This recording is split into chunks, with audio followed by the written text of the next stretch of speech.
Agora, na RCI, programa Entre Livros. Entrevistas com autores, organizadores e especialistas em livros, com foco no conteúdo da obra. Apresentação, Rosilene Salles. Olá, você que nos acompanha aqui na RCI.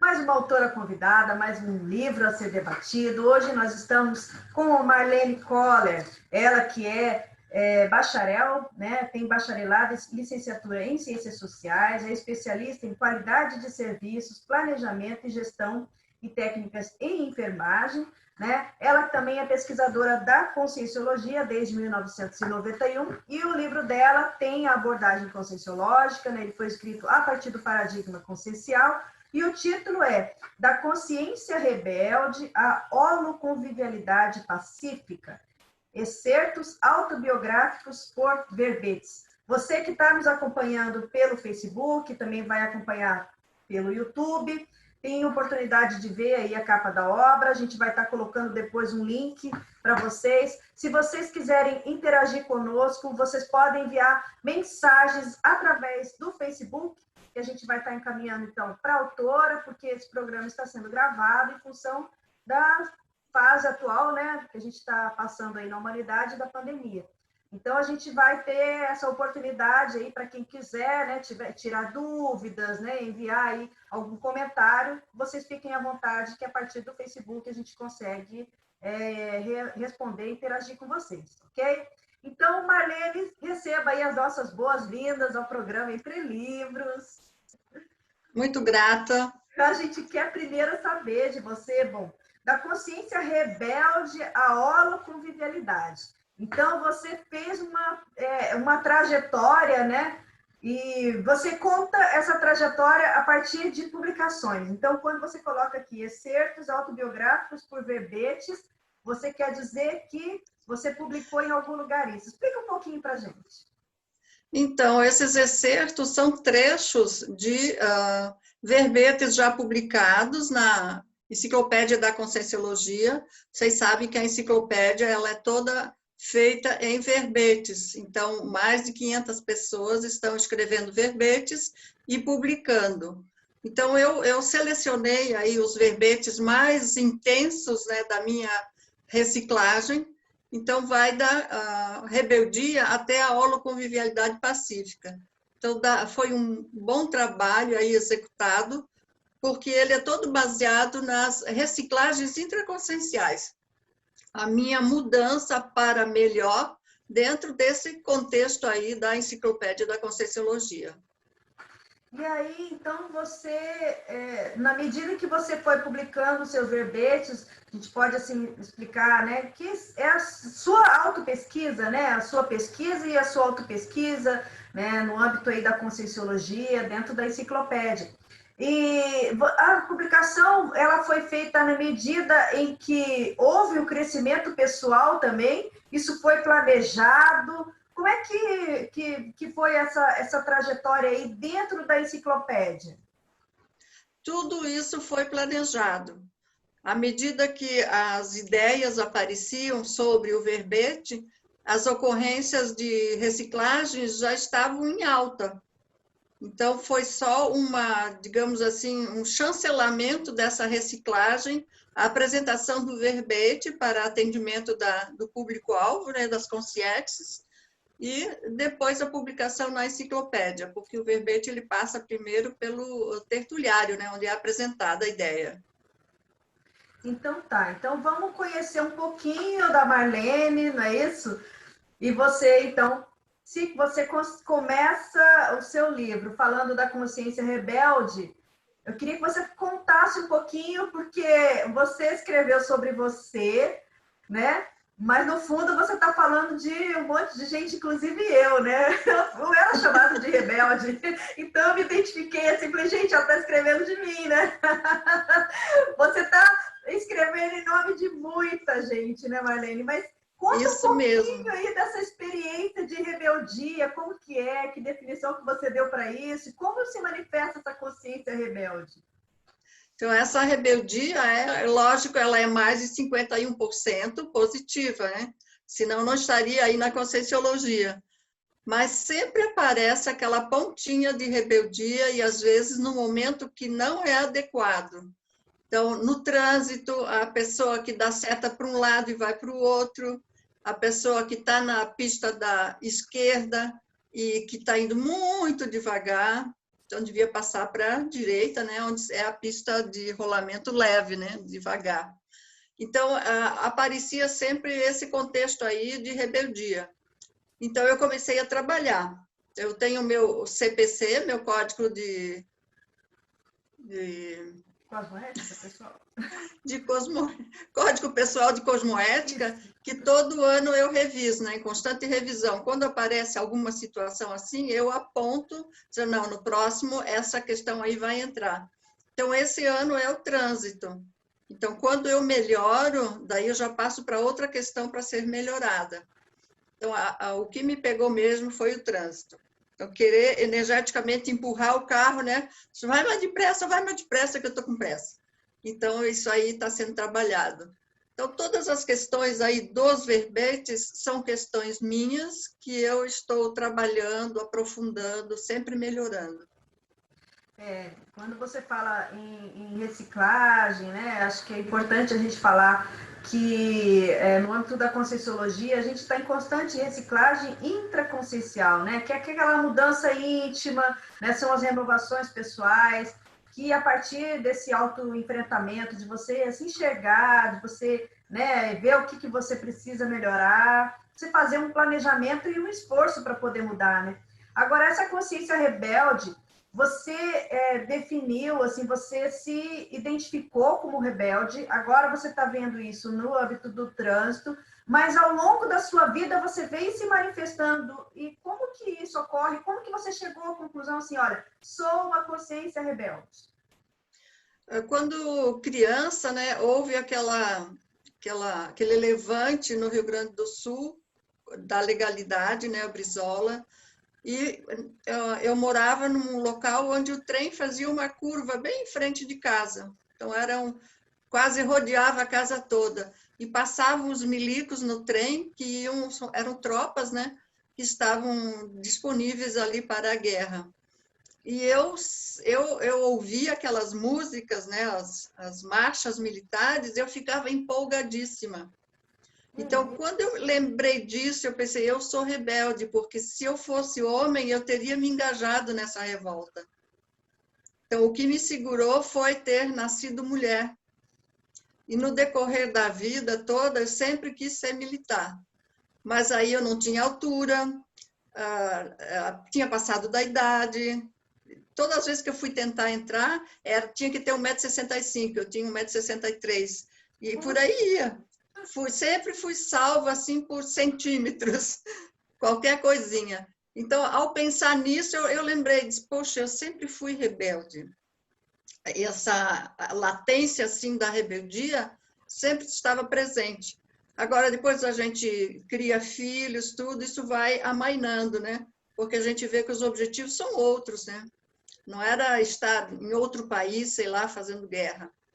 E aí eu comecei a trabalhar também o belicismo, né? Porque estou fora já. Consegui vencer essa parte aí do belicismo. E até eu tratei com o Hernande Leite. O Hernande foi meu consciência terapeuta na época. Eu fui trabalhar o belicismo na consciência terapia. E, né, 3 consultas, me mandou embora, disse, vai trabalhar, que teu negócio é fazer assistência. Você não tem mais nada de rebeldia. Então, estamos aí. Mas ajuda a esclarecer outras pessoas, né? Relação rebeldia e belicismo. Para você, ela está diretamente ligada? Tá, com certeza. Porque a rebeldia é um traço bélico. Com certeza. Pode ser um pouco mais leve, mas é um traço bélico e assediador, né? Tem assédio junto. Você poderia ter escrito, por exemplo, da consciência belicista, mas você pegou, é como se fosse um recorte do belicismo, né? A isso, uma nuance.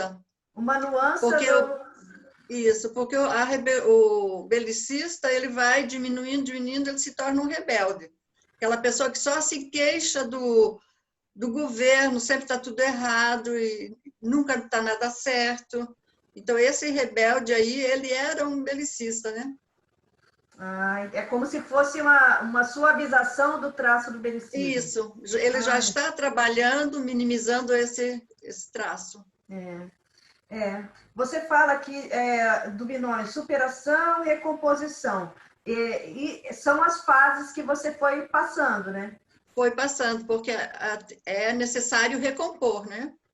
Desde que eu entrei na Conscienciologia, eu estou trabalhando essa recomposição grupo kármica. E aí abrange todos os tipos de grupos, né? Indígenas, de guerras e patrimoniais e tudo. Então, eu estou trabalhando isso e está dando um resultado muito bom. E você coloca aqui também alguns traços, né? De como identificar uma consciência rebelde, né? Assodamento, a priorismose, a arrogância. É bacana isso, né? Bacana, sim. Visão de conjunto. Porque ajuda outras pessoas, né? Que o objetivo é esse também, porque não adianta só eu crescer intimamente e deixar o pessoal para trás. Então, vamos levar todo mundo junto, né? Vamos fazer com que todos cresçam. Assim, que é a técnica que mais te ajudou assim, a ir superando essa rebeldia? A autorreflexão de 5 horas. É mesmo? Porque é uma técnica, quando o professor Valdo falou nessa técnica, eu pensei, eu só quero ver. Entrar ali, sair 5 horas depois e ver que alguma coisa mudou. Ela é fantástica, menina. Não tem resposta que não seja dada da técnica de 5 horas. E impressionante. Você entra num ambiente, só explicar para o pessoal que não conhece, né? Você entra num ambiente, fica sozinha lá dentro e você fica só pensando no tema da rebeldia. E como que você age, vai lembrando de coisas, vendo o que você pode fazer, mais ou menos por aí, né? Você sai de lá... Vai lembrando, o teu histórico, né? E como que você quer renovar. Aí as perguntas que a gente faz como é que eu posso fazer para renovar, para mudar? E aí aparece o pessoal que ficou para trás, né? Você deve respostas para esse público que você deixou para trás. Às vezes tem os companheiros de rebeldia, né? E eles precisam ser assistidos. Não é só você sair de fininho, né? Então, sempre arremete para você fazer a assistência. Você teve experiência com esse pessoal? Sim. É impressionante. No próprio exercício ali da autorreflexão de 5 horas. O público aparece para você, né? O parador mostra, e a gente toma consciência da necessidade disso, de fazer assistência. Aí uma mudança sua repercute nas consciências que estão no seu entorno, né? No entorno. E aí vai limpando, né?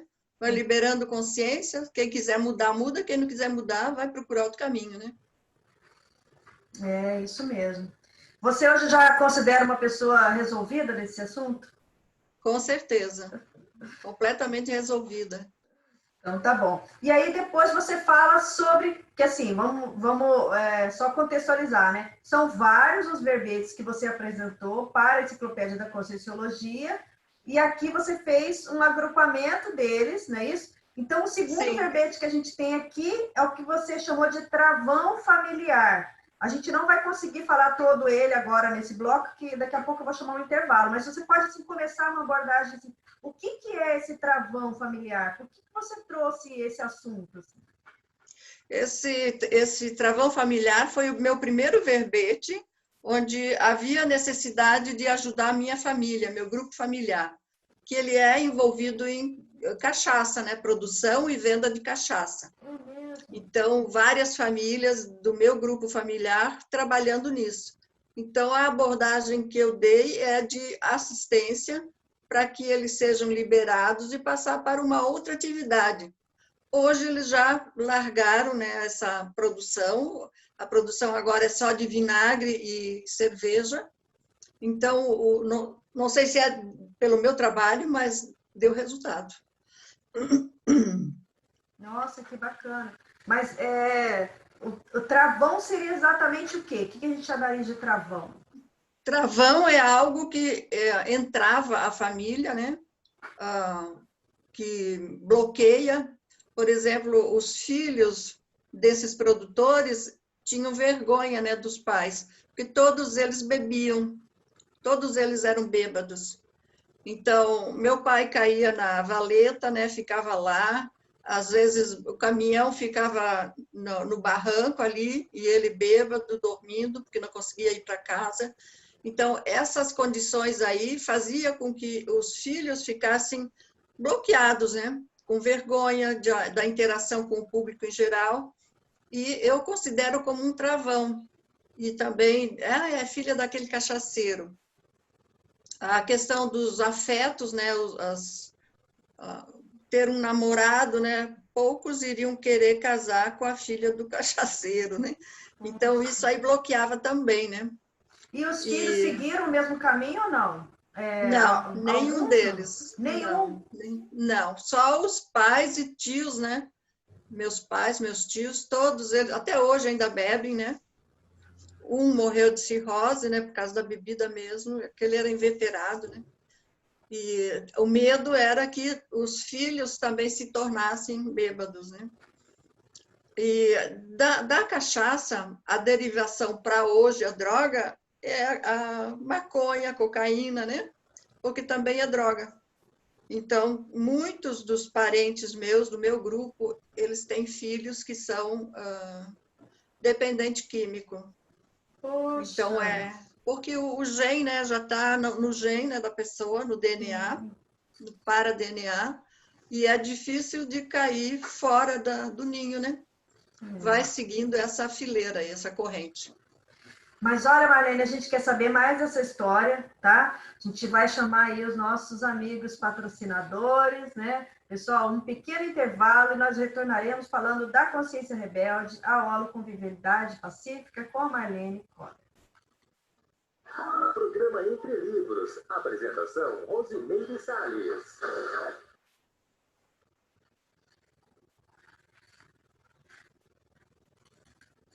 Voltamos a apresentar Programa Entre Livros. Apresentação, Rosimeire Salles. Nossa convidada de hoje é a Marlene Coller, e a gente está falando com ela sobre a obra da Consciência Rebelde, a holoconvivialidade pacífica, e ela estava contando um pouquinho da história da família dela, né? Que foi o motivo dela ter inserido aqui um capítulo, né, de travão familiar, e também escrito um verbete da Enciclopédia da Conscienciologia, não é isso, Marlene? Então, você nessa abordagem desses travões, você puxou um ponto, né, que é a questão, nesse caso aí, da fabricação de bebidas alcoólicas e tal. Mas você pensa assim que quais seriam os outros tipos de travões que poderiam ter, que a gente poderia abordar? Uma loucura na família, alguém, né, com traço de loucura, que dificultasse a interação, aleijado.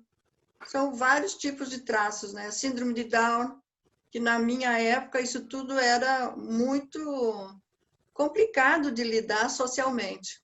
A pessoa que tinha síndrome de Down, ela era escondida, né? Não aparecia em público. A loucura também. Então, seriam travões na época, né, que dificultariam a interação. Eu tenho um irmão com síndrome de Down e assim, hoje é encarado, né, como uma necessidade especial, né, que eles falam, e eles têm toda uma educação bem específica, né, porque assim, eles não têm dificuldade, eles são super inteligentes e super afetivos, mas eles têm dificuldade de dicção, né, tem algumas dificuldades. E aí eu nunca esqueci uma vez que eu estava com ele no ônibus, andando no ônibus, e aí uma família olhava assim para mim e falava assim, nossa, coitada dela. E eu assim, sabe? Na época, eu não falei nada, mas eu falava assim, gente, eles não têm noção de quanto essas crianças são afetivas. Ele mudou minha família, porque os meus pais passaram a ser mais afetivos, a gente passou a ser mais afetiva um com o outro, porque eles são, né? E para as outras pessoas, eles olhavam estranho assim para a gente, né? Tipo assim, nossa, aquela criança estranha ali, né? Mas, às vezes, esses travões também podem entrar para ajudar, né, não, Marlene? Para ajudar, momento, assim, sim. Aquilo é difícil, mas também pode fazer essa renovação dentro da família, esse tipo de travão, não pode? Pode sim. Às vezes uma criança que tem retardo mental, nasce com um problema cerebral, né? Vai fazer a união daquela família. Às vezes é uma pessoa que energeticamente ela é bem avançada e ela faz a união da família. Todos adoram aquela pessoa, principalmente também por causa da energia, né?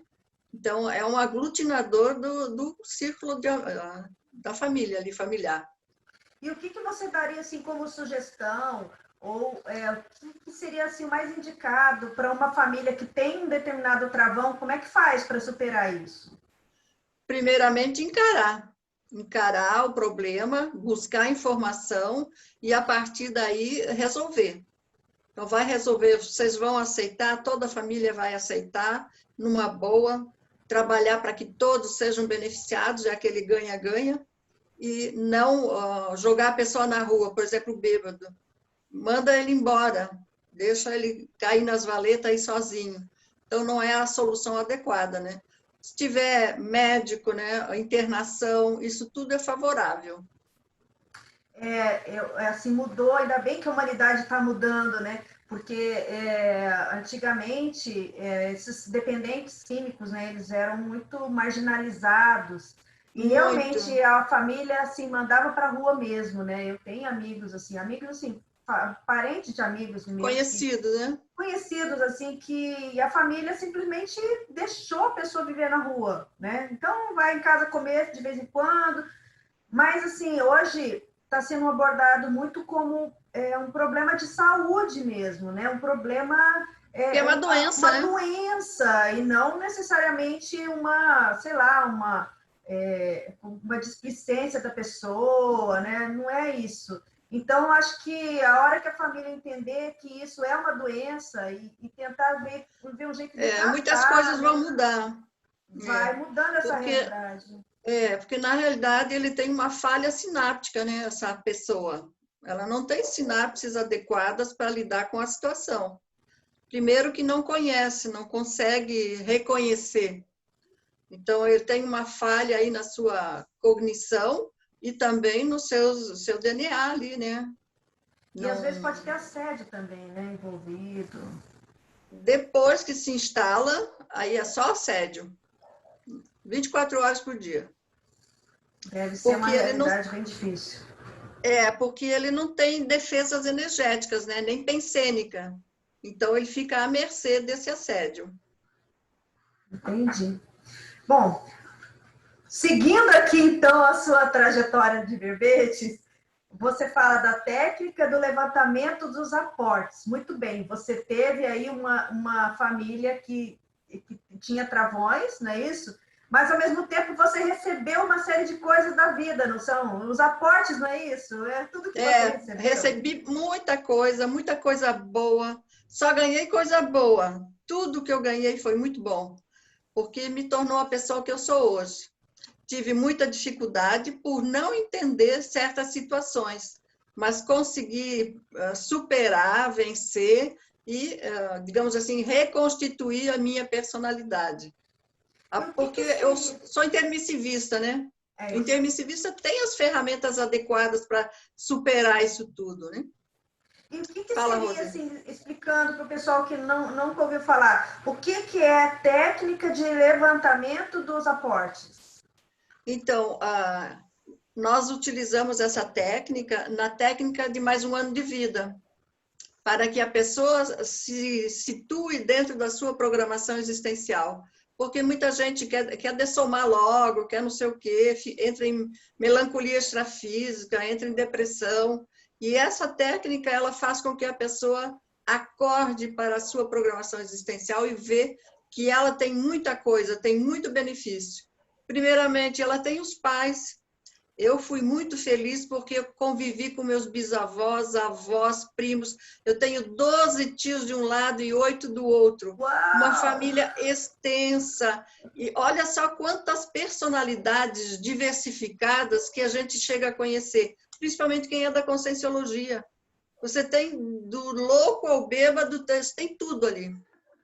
Você tem o inteligente e você tem tudo. Então, você vai saber lidar com as situações de uma forma diferenciada. Só isso aí já te dá, nossa, um lucro maior. Tenho pai, tenho mãe, tios, convivi com eles todos, convivi na roça, na cidade, na capital, tudo quanto era lugar. Olha só quantas experiências diversas. Dei aula para crianças da Guarda Mirim, dei aula na faculdade, dei aula em vários lugares. Olha só a diversidade, isso tudo é aporte. Dinheiro mesmo eu não ganhei. Eu tive que trabalhar para ter. Então, nunca tive dificuldade em arrumar trabalho. Eu passava em concursos e tudo. Depois que me aposentei lá em Florianópolis, eu vim para Foz e participei do concurso para trabalhar na enfermagem. Passei para o SAMU. Então, os primeiros colocados naquele concurso, eles foram captados para o SAMU. Entrei para o SAMU. Então, eu tenho um currículo muito rico em diversidade. Então, eu não posso reclamar de nada. Tenho filhos, tive marido, os filhos são maravilhosos, então tudo é lucro para mim. Não, e aí você dá um exemplo, né? Na hora que você reconhece as coisas boas, né? Então tá bom, você teve uma certa dificuldade com uma área da sua família, que também não foi toda, né, a sua família, Não. Mas aí quando você pensa aqui nos aportes, eu penso que tem muita relação com tudo de bom que você já recebeu, né? Tudo que a vida te ofereceu, tudo que você conquistou, né? Tem coisas que são de esforço, mas tem coisa que é como se a vida presenteasse a gente, né? Isso, e também você vê que aquela experiência vai te servir nas próximas vidas. Então, a riqueza de detalhes que os amparadores colocam no nosso caminho, que vão chancelar aí uma resiliência para as próximas vidas. E a gente começa a entender como é que esse maximecanismo funciona, né? Isso aqui não é para hoje, mas é para o futuro. Porque às vezes é uma questão assim, sem muita importância, mas que você precisa fazer com esmero, porque vai te servir no futuro. E muita gente não pensa isso, né? Ela descarta, né, essa importância, não valoriza, e aí sempre sai perdendo, né? A consciência rebelde, ela também pode... Uma das dificuldades é não reconhecer esses aportes, não é? Porque a pessoa Isso. rebelde, ela tem uma tendência de reclamar, não tem? E Sim, aí a ninguém pessoa que gosta de reclama não mim, valoriza o que ela tem de bom.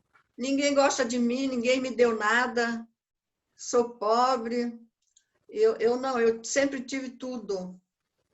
Não tinha dinheiro, mas nunca faltou comida, nunca faltou roupa, né? E o dinheiro não seria necessário, porque não tinha também aonde aplicar o dinheiro, né? Não sei se eu estou me E fazendo foi o entender. suficiente, né? Foi o suficiente para você se Era o manter suficiente também. ali, eu nunca tive assim grandes expectativas em relação a dinheiro, né? Tendo casa, comida e tal, estava ótimo. Muito bom. E aí você vem para o farol evolutivo grupo kármico. Esse a gente vai precisar que Esse é você sério. explique para a gente o que é isso. Esse farol aí é uma incumbência recebida no curso intermissivo, só foi explicitada para mim agora, né, durante a prática da TENEPS, porque eu precisava passar pelo percalço do câncer. Se eu conseguisse fazer as reciclagens necessárias até a eclosão do câncer, eu teria uma maximorexis. Eu consegui, né? Eu fiz reciclagens inúmeras e ganhei a maximorexis. A partir daí, então, esse farol evolutivo, ele entra em franca produção, porque eu superei esse gargalo aí que precisava ser superado.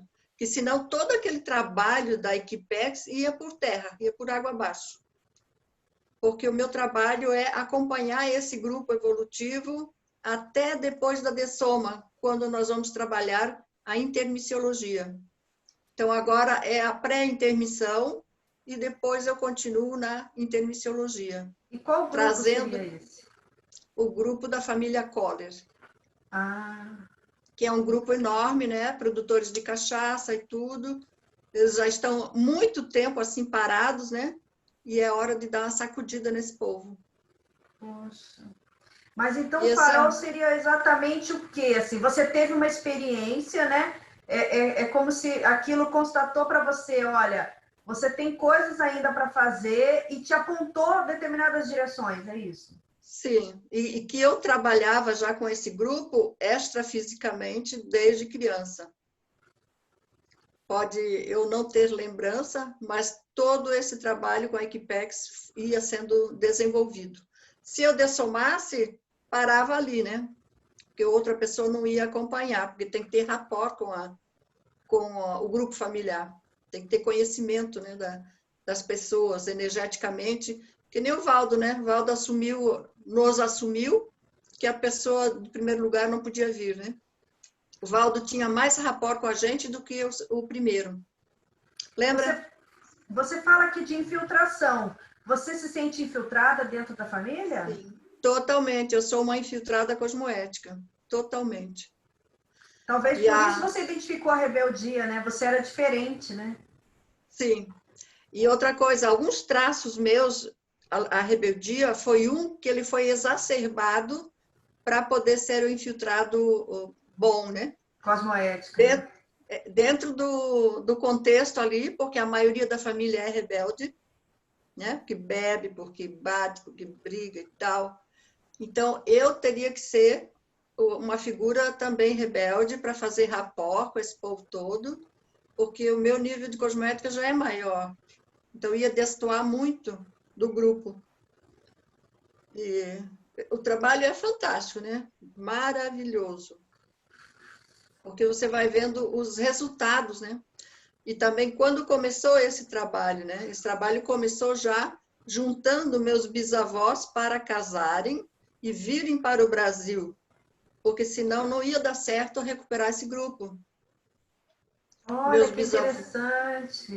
Eu vou escrever um livro sobre essa minha bisavó.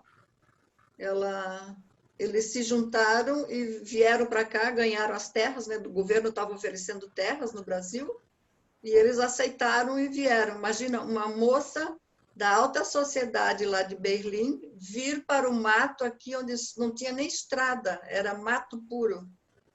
E ela veio para cá com esse rapaz e começaram a construir e construíram aí as bebidas Kohler e tudo. Até hoje ainda tem em Erechim. Agora, hoje é vinagre, né?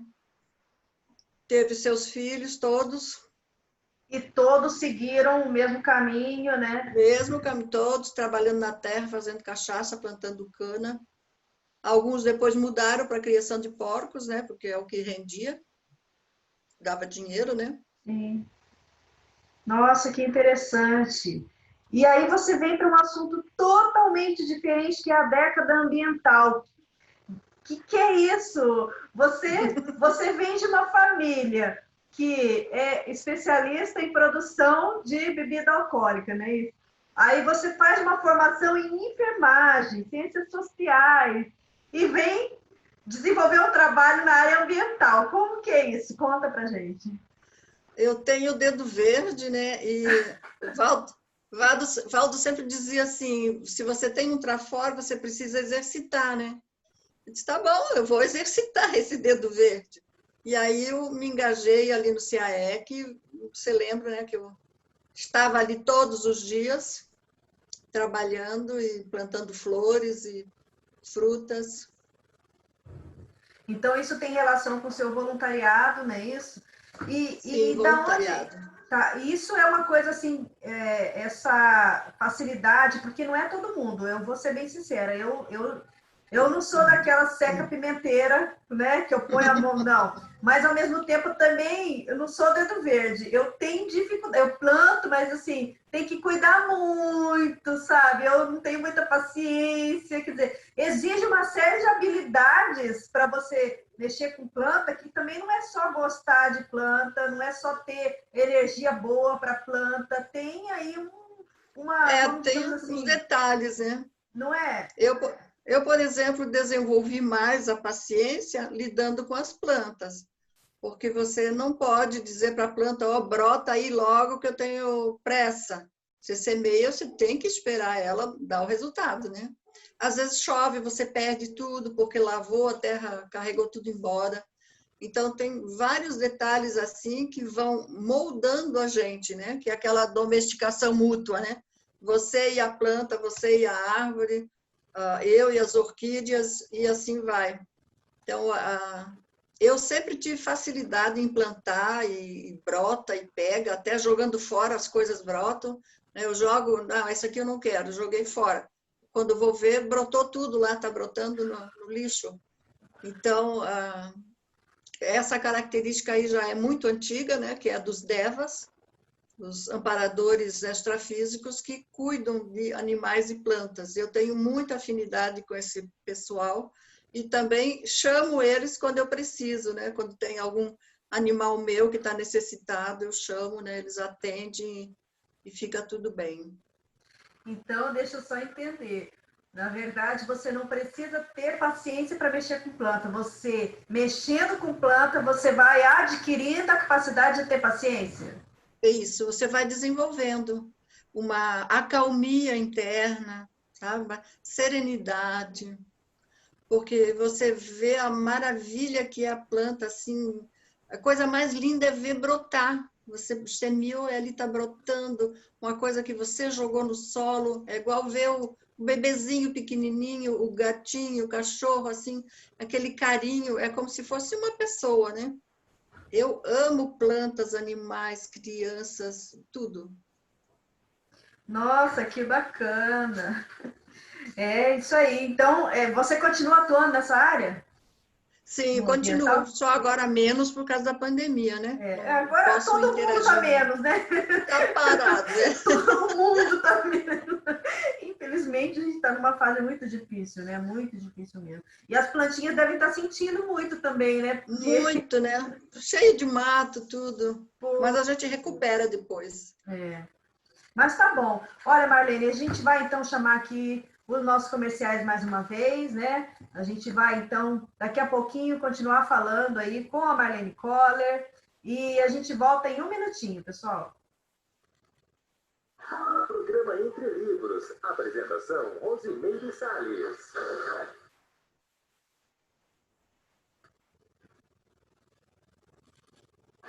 Voltamos a apresentar Programa Entre Livros. Apresentação, Rosimeire Salles. Programa Entre Livros de hoje está entrevistando Marlene Koller. Ela que é autora deste livro, Da Consciência Rebelde à Holoconviviologia Pacífica. E ela está contando um pouquinho aqui, né, do que ela chamou de excertos autobiográficos, que são os verbetes que ela apresentou na Enciclopédia da Conscienciologia, que foram incluídos, então, na sua obra. Marlene, você fala, então, aqui da autorreestruturação pensênica. Isso eu vou pedir para você dar uma explicada. Primeiro, assim, o que é o pensene, bem básico para o pessoal, né, que está acompanhando a gente, mas como que seria essa autorreestruturação pensênica e como que isso aconteceu, né, no seu caso? Então, a gente se manifesta através do pensamento ou pensene, pensamento, sentimento e energias, de forma indissociável. Quando as pessoas entendem esse conceito, elas vão começar a entender melhor como é que é a sua manifestação. Então, a gente se manifesta através desse pensene, esse pensene se comunica além desse planeta, dessas dimensões, numa velocidade que nós não podemos nem mensurar. Por exemplo, eu penso no meu sobrinho que dessomou o mês passado, o meu pensamento já chegou lá. Ele está recebendo esse meu pensamento. E vice-versa. Essa manifestação do pensamento, ela é instantânea.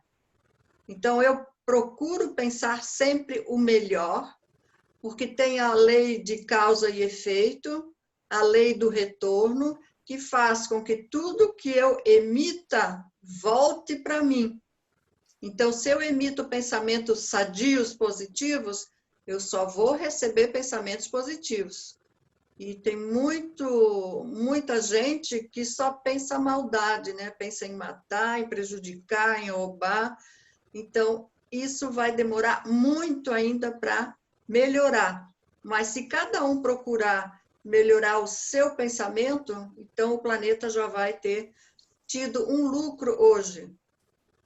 Fala, Rose. Principalmente nessa fase, né, Marlene? Porque a humanidade nunca viveu um momento como esse, né? Quer dizer, é lógico, no passado tiveram várias pestes, várias doenças, né, que foram contagiosas também, assim, em massa, mas o momento de hoje, ele é diferente porque a gente tem mais comunicação, a gente tem mais informação, né, indo e vindo, e essa facilidade que a gente tem de interagir virtualmente, eu penso que faz com que a característica dessa pandemia seja diferente das outras que a gente já passou na história da humanidade, né?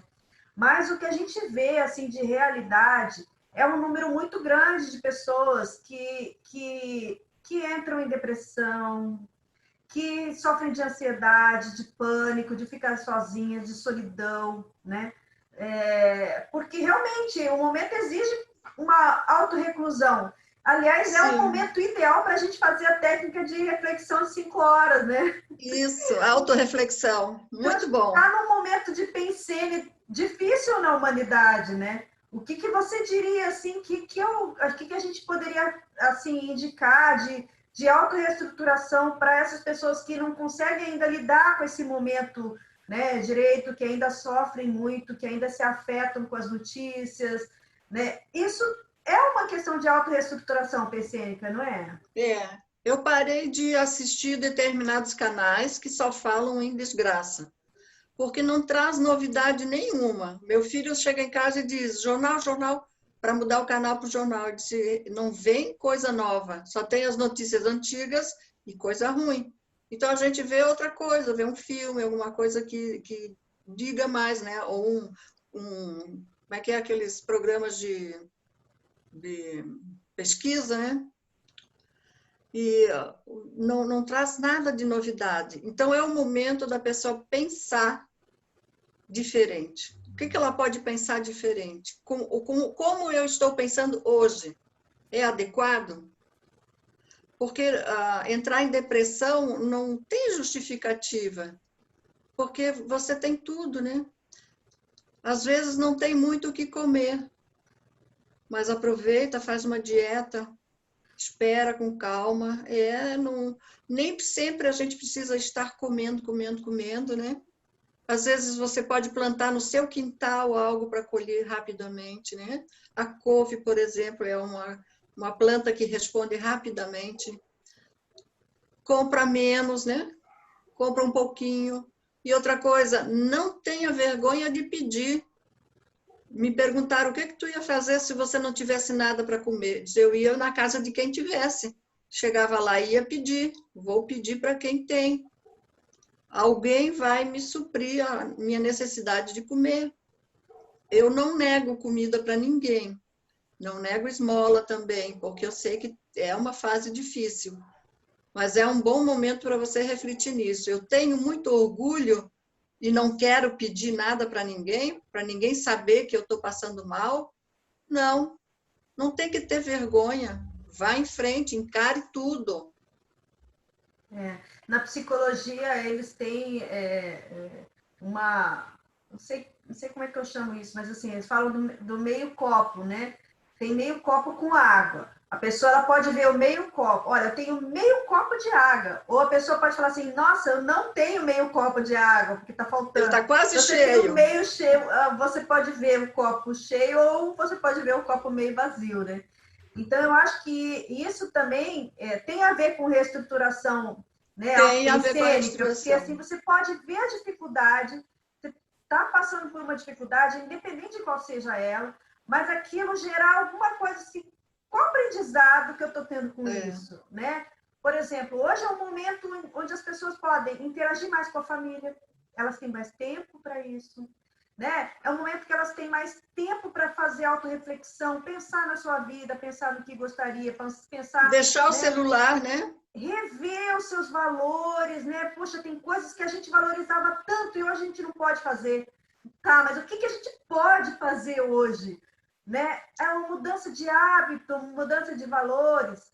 E aí eu penso que tem relação com isso aqui que você está colocando, né? Que é assim, como a pessoa mudar o seu modo de pensar, de sentir e de agir em relação ao que está acontecendo com a sua vida, né? E hoje está muito, muito sério, porque assim, não tem ninguém que não se afetou com essa crise. Seja Não tem financeira, ninguém. seja de saúde, seja de relacionamento, seja de questão íntima, quer dizer, afetou todo mundo, né? Mas como que a gente faz com que a gente aproveite essa experiência ímpar que a gente está vivendo, né? E ressignifique, né? E mude intimamente. Eu acho que é por aí, não é? Aproveitar para fazer amizade com os vizinhos que a gente nem conhece, mal vê durante o dia, aproveite para estreitar laços. Diz a vizinha, você tem isso, eu tenho isso aqui, vamos trocar? Eu conheço pessoas que trocam comida, né? Ela diz, eu fiz tal coisa, eu vou te dar um pedaço. A outra diz, eu tenho tal coisa, eu vou te dar também. Então, isso aí forma grupos de amizade, né, estreita, e não vão se dissolver tão rápido, né? Isso aí faz crescer também a questão da bondade interior, né?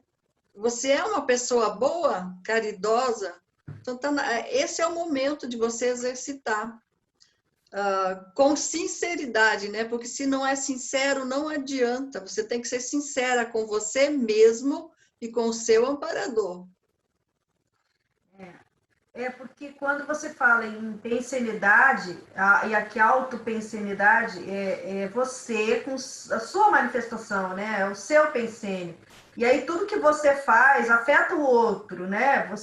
São os amparadores ou são as companhias carentes que a gente tem ao redor. Então, dependendo de como a gente fica, como a gente interage com esse momento, né? A gente recicla ou não. Né? Você pode ficar só na reclamação ou só na vitimização, ou você pode usar isso para poder fazer uma reestruturação. Tem uma técnica que fique um dia inteiro sem reclamar. Sério? Sério. Faça essa técnica, né? Não reclame de nada o dia inteiro. Você vai perceber como isso vai mudar. E aí a pessoa pode fazer vários dias também, né? Que aí ela vai... Depois vai incrementando, né? Porque é só lixo que a pessoa joga no universo, né? Só porcaria. Então, esses pensenes, né? Dizem que o maior lixo do planeta é o de pensamentos, né? Porque ela acha que não está sendo cobrada, mas tem a lei universal que cobra isso, né? Não sou eu, nem ninguém, não é nem Deus que vai cobrar, mas é uma lei do universo. Ela é autorreciclável, né? Cada vez que acontece, ela vai renovando isso aí, vai cobrando, né?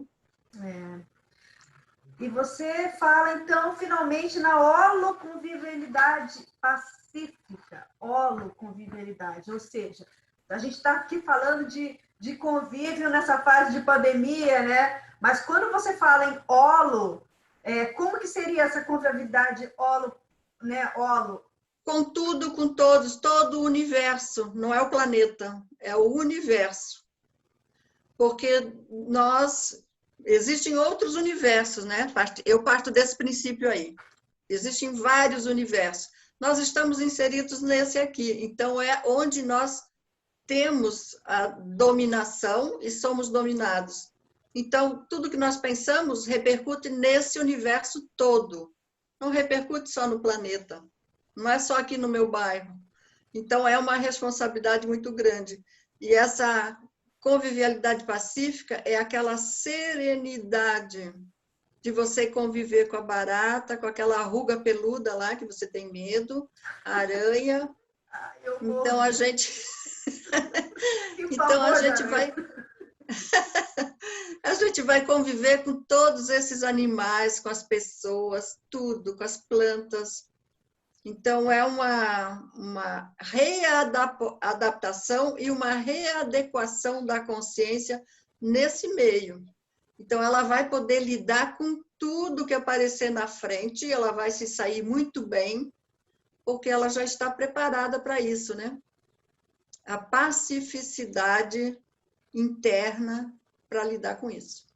Eu acho que, no seu caso, por exemplo, né, lidando com plantas, né, ali com o meio ambiente, você já é um início dessa holoconvivialidade, né? Porque Você, desde a planta, que é ali, né, olha, um ser vivo, você tem que entender o bichinho que comeu a planta, que a gente não entende, né? Peraí, eu estou cultivando aqui, aí daqui a pouco vem o bichinho e come todo. Ai, as minhas couves não dão certo, Marlene, as minhas couves, toda vez que eu planto, os bichinhos vêm e comem. E aí eu tenho que lidar como que eu vou lidar, assim, numa boa, com o bichinho que come a planta. Aí vem a chuva e leva a planta. Poxa, e a natureza também destrói.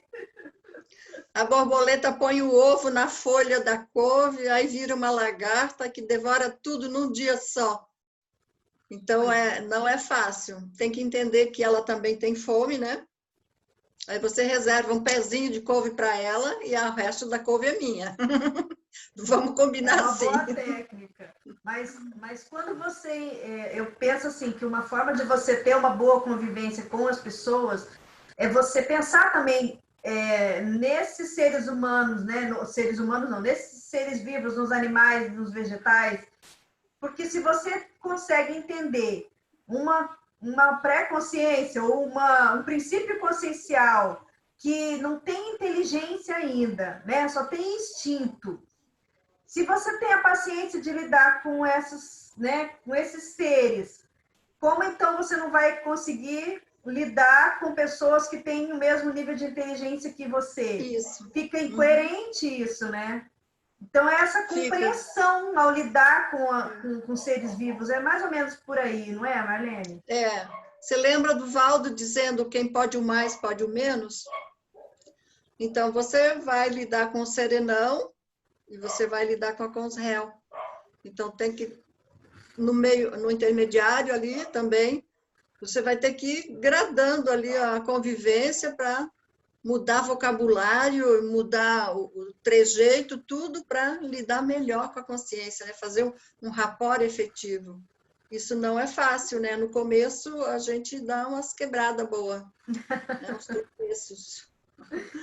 Agora, eu achei interessante que você fez uma coisa inédita, né? Eu não tinha visto isso em livro nenhum ainda. Você colocou um termo de gratidão. Perfeito. Até a psicologia hoje está estudando, tem uma área da psicologia que está estudando gratidão. Gente, de onde você tirou isso? Por que você colocou isso no seu livro? Porque é o momento da gratidão. Eu acho que é o ano da gratidão. Porque a gente ganha tanto, né? E a gente não é grata. Só de concierges que a gente conviveu ali no tertuliário, que eu nem conheço, né? E passou batido, assim. Eu sei que eles não precisam de reconhecimento, mas eu me sinto muito grata por todos eles, toda a Equipex, né, que a gente trabalhou. E eu citei só alguns ali que eu lembro mais, lembro melhor, né? E já ia esquecendo do Zéfiro, né? Eu pensei, coloco o Valdo Vieira ou coloco o Zéfiro? E é fantástico. Espero que eles tenham recebido de bom grado. E a gratidão, ela é uma técnica, né? Por exemplo, a gente falou aqui da pessoa que reclama, né? Se a pessoa, ela reclama muito, se ela pensar do lado assim, o contraponto, é você pensar no lado bom, né? Porque você reclama de uma coisa, mas aí quando você começa a pensar assim, que você pode ter gratidão por aquilo ter acontecido na sua vida, muda tudo. Aí você consegue ver o meio copo cheio, né? Porque é como se você assim, poxa, não, olha, eu agradeço, né? Eu tenho gratidão assim por ter ocorrido esse momento, por ter me relacionado com tal pessoa, por ter conhecido tal pessoa, por ter acontecido isso na minha vida. Em isso tudo tem coisa boa. Não é? Em todas as coisas você pode tirar algo de bom. Nem que seja só o ensinamento, você conhecer outras pessoas, você viu o mundo de outra maneira. Então, sempre procurar ver a coisa boa que tem nesses encontros. Aí você dá um outro significado para a sua vida, né? Isso é fazer assistência, né? Isso é fazer assistência, porque você o seu PNCN vai estar positivo, você reverbera coisas positivas para as pessoas, né? É a holoconvivialidade sadia, pacífica, com o extrafísico, não é?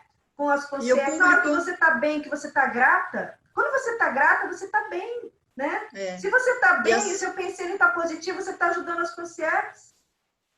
E as concierges que estão te vendo, elas vão começar a copiar também. E se ela pode fazer, ela conseguiu, eu também posso copiar e começar a fazer. Desculpa, Marlene. Passou o tempo? Passou o Pode tempo? repetir? E as concierges que veem você, que estão no teu entorno, elas vão aprender a fazer essa técnica também. Vão repetir isso. Caiu o som? Excelente, gente. Hoje a gente teve aqui um papo com a Marlene Koller. Ela contou aí um pouquinho, né? Marlene, que não dá para falar muito também. Pouca coisa. Tem 1 hora aqui de entrevista, né? Passa muito rápido. Mas a gente teve a oportunidade de conhecer um pouquinho, né?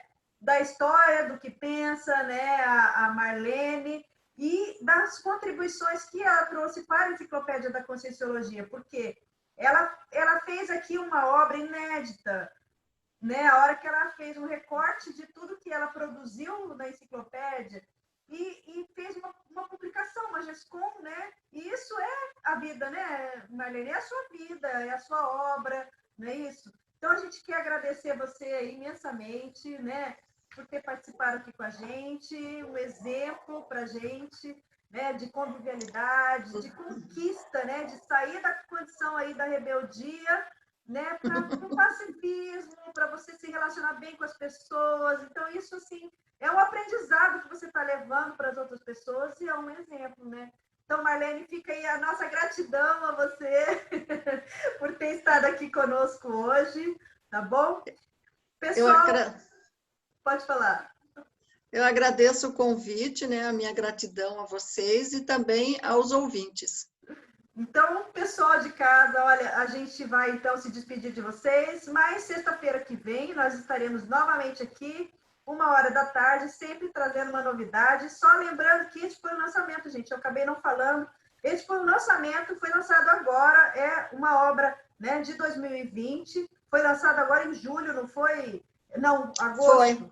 Agosto. Agosto, gente, quentíssimo, acabou de sair da gráfica, publicado pela Editares, tá bom? Então, fica aí o convite para vocês, né, que quiserem adquirir a obra, tá bom? Pessoal, então, olha, uma ótima tarde, um ótimo final de semana, sexta-feira que vem, então, mais um programa Entre Livros no ar. Tchau, tchau, pessoal. Tchau, Marlene. Tchau. Você acabou de ouvir o programa Entre Livros, com Rosilene Salles, que volta na próxima sexta, à 1 da tarde, aqui na RCI.